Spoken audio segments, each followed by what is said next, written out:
Coming to you live from Happy Hacker BBS Studio 1. This is the Ashtabula County Insider. Here is your host, David Bucci.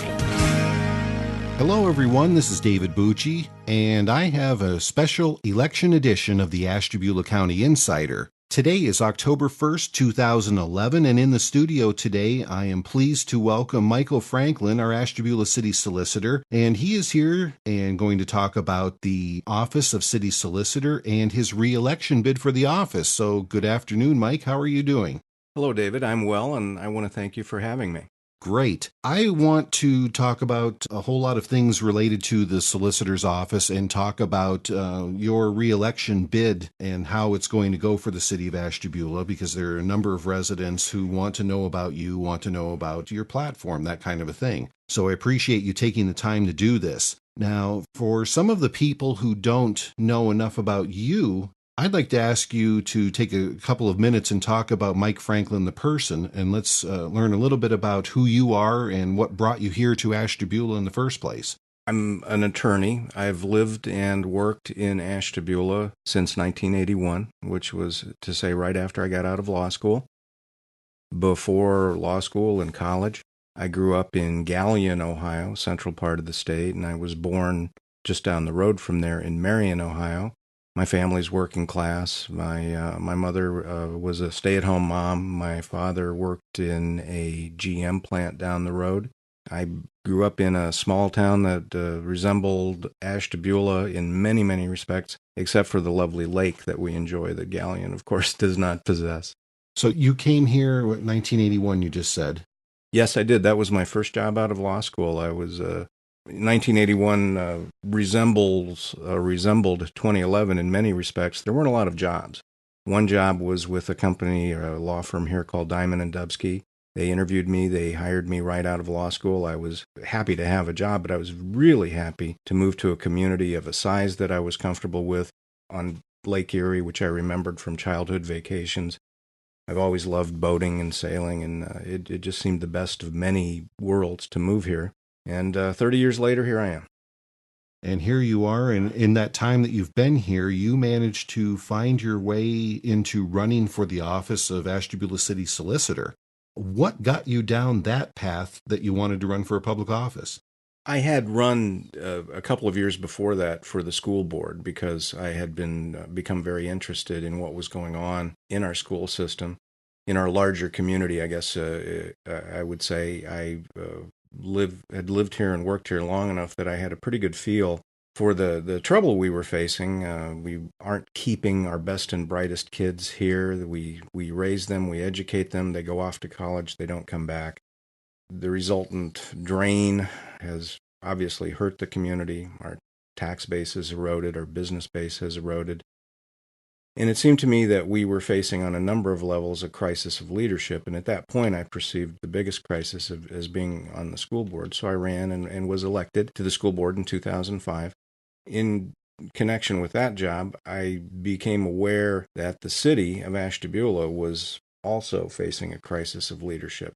And I became personally convinced that there were some things going on in the solicitor's office, that is to say the legal counsel for the city of Ashtabula, that needed correction.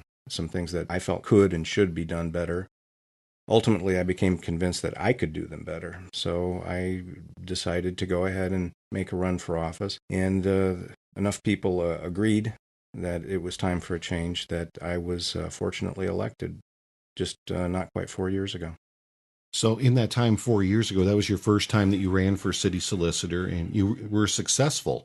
You are running for re-election. You want the office again. So the 4 years that you've been there hasn't turned you away, hasn't soured you on the office, obviously. Can you talk about some of your accomplishments that you have done while you've held the office in this 4-year period?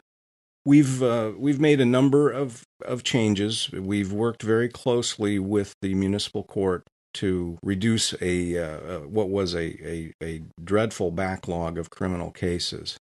There were good and bad reasons for that. Don't get me wrong. I don't want to pin all that on any one person or any one decision.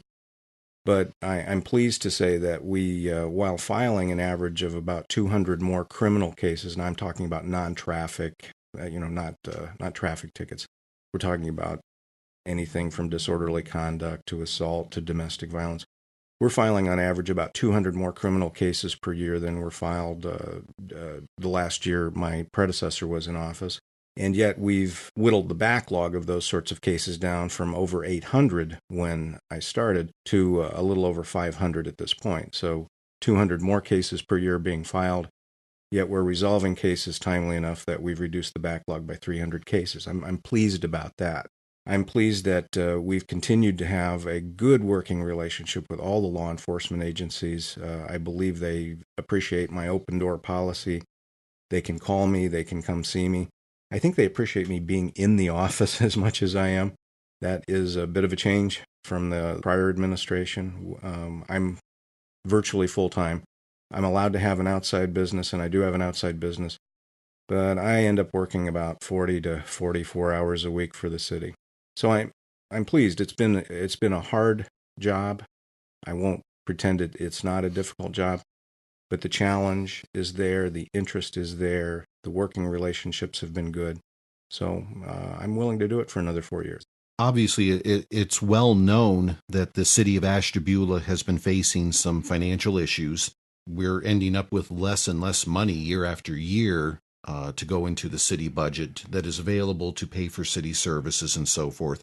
What kind of things have you been forced to do, and what have you done to contribute to helping with the cash flow problems where we just don't have enough money to pay for everything? Your office has obviously had to take a hit. What kinds of things have you done because of the financial situation? When I came into office in late 2007, December 1st of 2007 was my first day. It didn't take a genius to see that the financial problems were building actually across the area and across the country.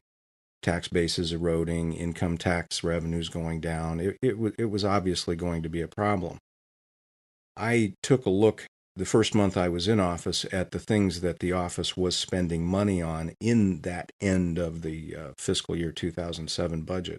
I immediately took the city car that my predecessor had used almost, as far as I know, exclusively for his transportation, and turned that over to the police department because they needed it, and I did not feel it was appropriate for the city of Ashtabula to pay my gas expense, my lubrication expense, my insurance expense, my maintenance expense, to wash my car, which I was using essentially to drive to and from work. I drive my own car just like most of the citizens do. That saved the city a couple of $1,000s a year. I also noted I had a nearly new cell phone on my desk when I walked in, and I asked, what does this cost per month? I was told $250. I said, well, we can do without this. I've got a cell phone that I don't mind paying for, and the citizens don't need to spend $250 a month to give me another cell phone. As time progressed, and as our tax base continued to erode, and especially income tax revenues took a horrible hit, as Ashtabula County Ashtabula County and City rode out the recession with the rest of the state and country, we made further cuts. I've voluntarily reduced my income by, over the 4-year period, I think I've given back to the city something over $15,000. I've very reluctantly had my staff take furlough days. I've clamped down on overtime, and I've clamped down on compensatory time. And unfortunately, this year, things just got to the point where we had to reduce staff, and we laid off one of our secretaries. We're down to 2 attorneys and 1 secretary, and we're making do with that. I would say we responded to that challenge, and I'm so proud of my staff that they responded to that challenge without reducing the level of service that we provide. That and just giving legal guidance to the policymakers of the city, the most especially the city council and the city manager, as they've gone through very similar difficult decision-making processes about where to cut, who could be cut lawfully, how those cuts could take place. That's been my participation in that. So these are items that you consciously made a decision to do within your office, and these were not necessarily dictated by the budget that city council set aside as far as the policy goes. City council would say, we're cutting your office, but you had to decide how to distribute those cuts. Right. And actually, I volunteered some of those cuts, but the policy, the budget is set by city council upon recommendation of the city manager. And like any other employee or department head in the city, I have to live with what I am allocated. You obviously are running for re-election and you want to retain the seat. Given the roller coaster ride that you have had during the past 4 years, I guess I'll ask the main question: why do you want the seat back? Because the city needs competent legal representation. It needs professional legal representation. It needs an attorney who does his job not based upon who he likes or doesn't like or what issues he supports or doesn't support, but because he knows the law or he's willing to research the law and he's willing to communicate as effectively as he can with all of his clients. And keep in mind, the city charter picks my clients. I don't pick my clients. And the citizens of the city of Ashtabula pick my clients. But the city, if it's going to move forward, needs that component of city government and city leadership to be done as professionally as possible.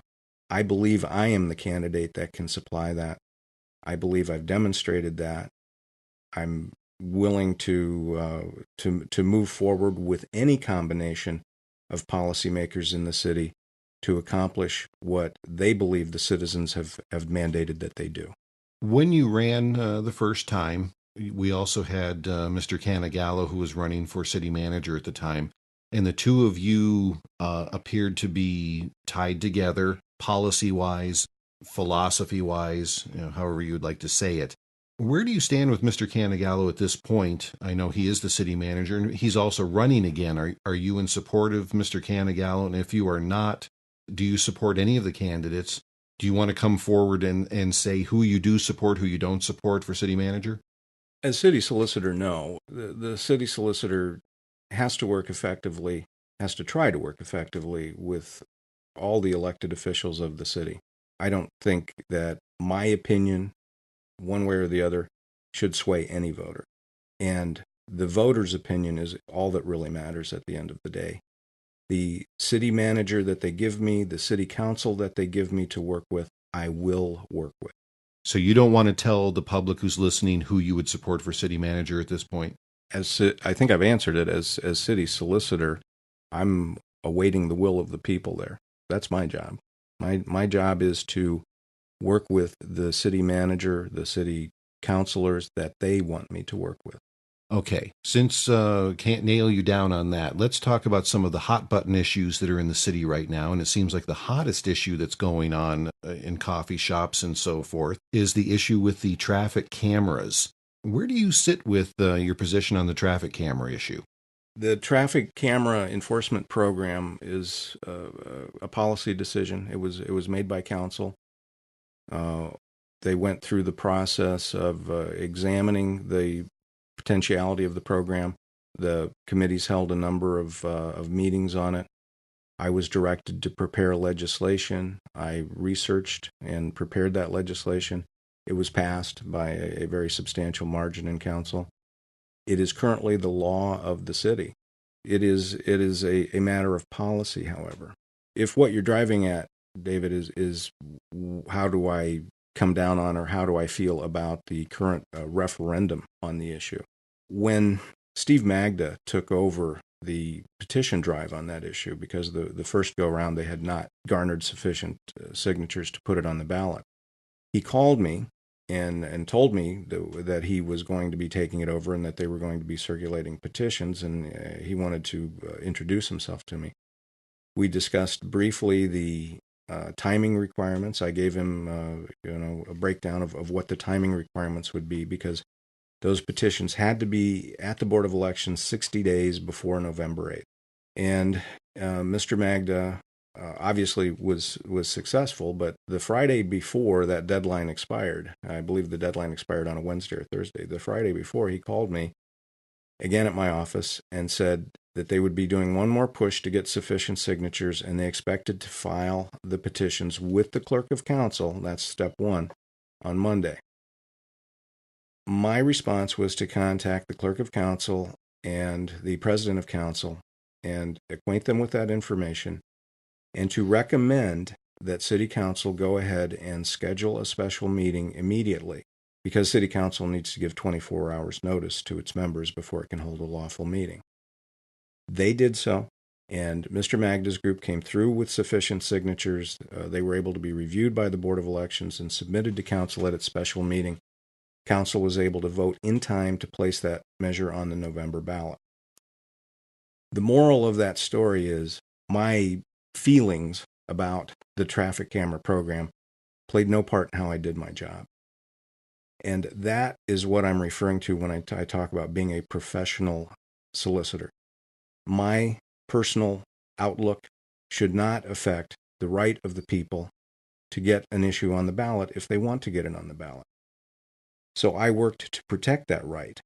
And again, my feelings, my views are completely irrelevant to that. It seems like that there's either black and white with this issue. Either you're for the cameras or you're against the cameras. You don't want to state your personal feeling. I can appreciate your professional response to it, but do you, as Mike Franklin, feel that the cameras are justified or not?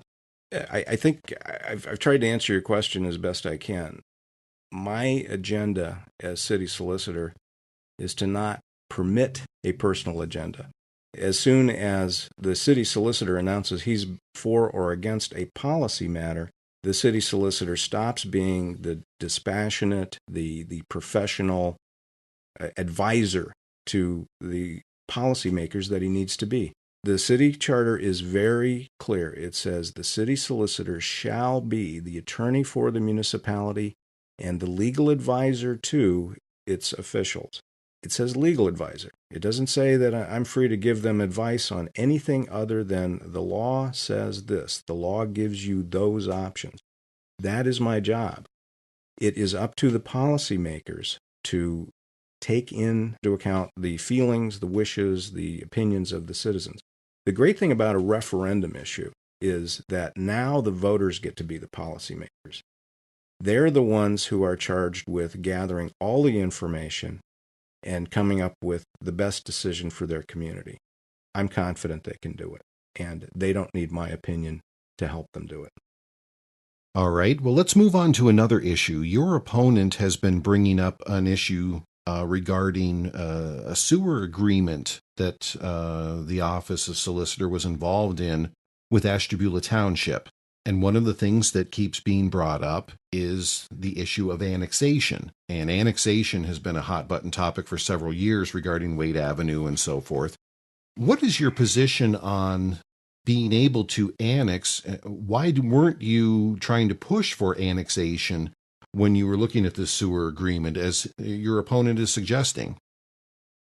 Again, city solicitor, not the policymaker. City council, city manager, you're looking at the policymakers. I was one member of the negotiating team that worked on the revised sewer agreement with, actually it was the Ashtabula County Commissioners that we were negotiating directly with Saybrook Township trustees sitting in the corner of the room. And we had a team composed of the city manager, various members of city council sat in from time to time. The city auditor was there, and I was there. And across the table from us were a commissioner, the county prosecutor, a special counsel they had hired, and a few other people. Now, this might be kind of a long story, but to put this in context, the city and the county had first entered into a sewer agreement some 37 years before I took office. That city-county sewer agreement obligated the city to accept sewage from the county in lines to be built and maintained by the county in our treatment plant.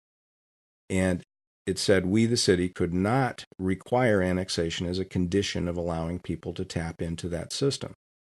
What we did get, or what was negotiated at that time 37 years ago, was a very large capital contribution from the county. The county paid some millions of dollars for enhancement and repairs to the city wastewater treatment plant. Since that came into being, the city and county users of the sewer have paid the same bill to the city. The city collects its usage fees and it collects fees for capital improvement. So for 37 years, both the citizens of the city of Ashtabula and the citizens of the served townships have been paying into not only the treatment of their waste, but the capital improvement of the plant that treats the waste. When the city council announced the year before I came into office that there was no sewer agreement and that they would thereafter determine the terms and conditions upon which they would treat waste for the township after that, a lawsuit was filed. Now, I walked into office. My predecessor and I had about a 1-hour meeting to bring me up to speed on what was going on. And I was not specifically told that the city at that point was in default of answer in that lawsuit, that our time for answer had long since expired, and we were subject to having a default judgment taken against us. I discovered that and very quickly put together some responsive pleadings and answered the complaint of the county. What the county was seeking was a finding by the court that we had a perpetual sewer agreement between the city and the county. And out of that lawsuit arose the negotiations to which I've referred. So you've got a complex series of facts leading into a complicated series of negotiations. And the position initially taken by the city was that under the Supreme Court case called the Perrysburg case, if there's no city-county sewer agreement, the city can require annexation as a condition of treating sewage. The county's response was Perrysburg doesn't apply for a couple of reasons. One, we've had an agreement for 37 years, and you, the city, haven't given the county sufficient notice to terminate it. Secondly, Perrysburg was a dozen houses on a street that had never contributed to the capital improvements of the wastewater treatment plant that treated their waste, and there was a fairly lengthy portion of the decision that talked about how unfair that was to the city that had built the plant and maintained the plant, that they couldn't require annexation. Well, the county had an argument that they had bought a piece of the plant with their big capital contribution back 37 years ago, and that their people had been paying for maintenance and improvement of that plant ever since, and that they owned a piece of it, and therefore they were not subject to the Perrysburg decision. Whether you accept those arguments or not, and legally I did not, they nonetheless did have a situation that was different from Perrysburg, and if we held our ground and went to trial and went up on appeal, we might now in 2011 have a date for arguments before the Ohio Supreme Court. We would have no agreement. We would have no moving forward. We would have no nothing. So the decision was made in the negotiations, and again, it's a policy decision, to strike a compromise. And the compromise was joint economic development districts. The people who are already tied into the sanitary sewer system can continue to be. Commercial and industrial users, however, can be asked to join joint economic development districts with the city. And since those are agreements and people have to agree, have to actually want something in order for an agreement to take place, they can say no. But then they get a different treatment rate. They get to pay twice as much as everyone else for the treatment of their waste. As to new commercial and industrial developments, they don't get a choice. If they want to tap into a county line, step one is to sit down with the city and with their township trustees and negotiate a JED. So the sewer agreement attempted to both address the objections and concerns of the county residents who for almost 4 decades have been our partners in this system we have here, in this regional treatment system, and to give the city of Ashtabula a place at the economic development table that it had not had for 37 years. The policymakers at the table came to the conclusion that this was the best compromise. They gave it a limited time period. It's a 25-year agreement. It's not going to go on forever and ever. If it doesn't work in the next 25 years, there is always the annexation issue can come back up. But the feeling was, and the discussions seemed to indicate, that this was a very reasonable compromise that had every potential for significant economic development advantages, not only for the city, but for the township and the county. So that's how that came to be where it is. You mentioned a little bit about the business community, and one of the positive things, in my opinion, has been the resurgence of Bridge Street, and it's been well documented how Bridge Street has bounced back and they're reinventing themselves, and they're doing very well down there. With everything that's been happening in a positive light on Bridge Street, what is your opinion on how this may affect or diminish Ashtabula, given what's occurred down there? Do you have an opinion on this? My view is that the city of Ashtabula is no more nor less dangerous than any other place in the county. I would doubt that our murder rate or our violent crime rate is way out of sync with any similar sized community. In my view, as a member of the team that prosecutes crime, we need to have adequate resources to do so. And it is my strong hope that the new city council will take a very close look at the resources that have been designated for law enforcement and for prosecution and for the courts, and will make the tough policy decisions that will result in sufficient resources being there to do the job maybe a bit better than it is being done now. Not because anyone doesn't want to do the job well, but because we need things like jail space, we need officers on the street. Again, policy decisions. I understand that we also need those streets plowed. We also need those streets paved. But those sorts of policy decisions, they're tough ones. In my opinion, as part of the prosecution crew and part of the law enforcement crew, is that our part needs adequate resources. In terms of the fact that this murder occurred on Bridge Street in the middle of our burgeoning tourist community, tourist attracting community, I'll put it that way, I can't really take that into account. Murder is murder wherever it's committed. And there's no place in the city of Ashtabula where I want to see people killed or hurt. It doesn't matter to me where it is in the city, and it really doesn't matter who the victim is. No one has the right to take another person's life except in those very limited circumstances that the law describes about self-defense. So I have to take the position that murder is murder and it needs to be prosecuted, whether it occurs on Bridge Street, whether it occurs on Main Street, or whether it occurs anywhere in between. Well, now that the election season is upon us, and in about a month, we're about a month away from the actual election, what is it that you want voters to take away from your statements today? What is it you want to get across to the voters? Tell them what it is you want to do with the office should you be reelected. I want to continue to take very literally the command that is found in the charter that I be the attorney for the municipality. The municipality, as I conceive it, is more than just the building in which you find City Hall. The municipality is the people of this community.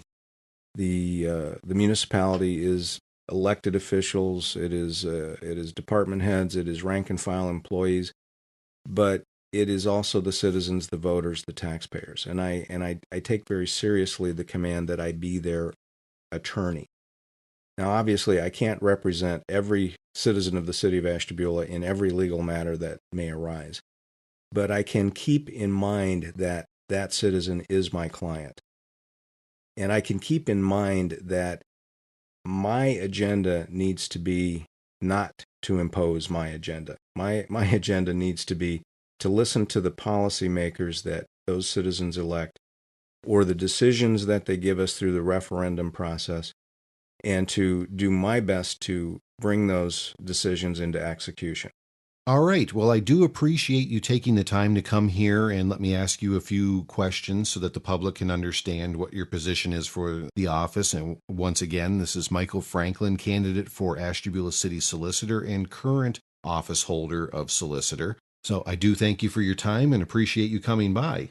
Thank you for having me. I very much appreciate the opportunity. All right, so this is this special episode of the Ashtabula County Insider. This is David Bucci, and we'll catch you again next time.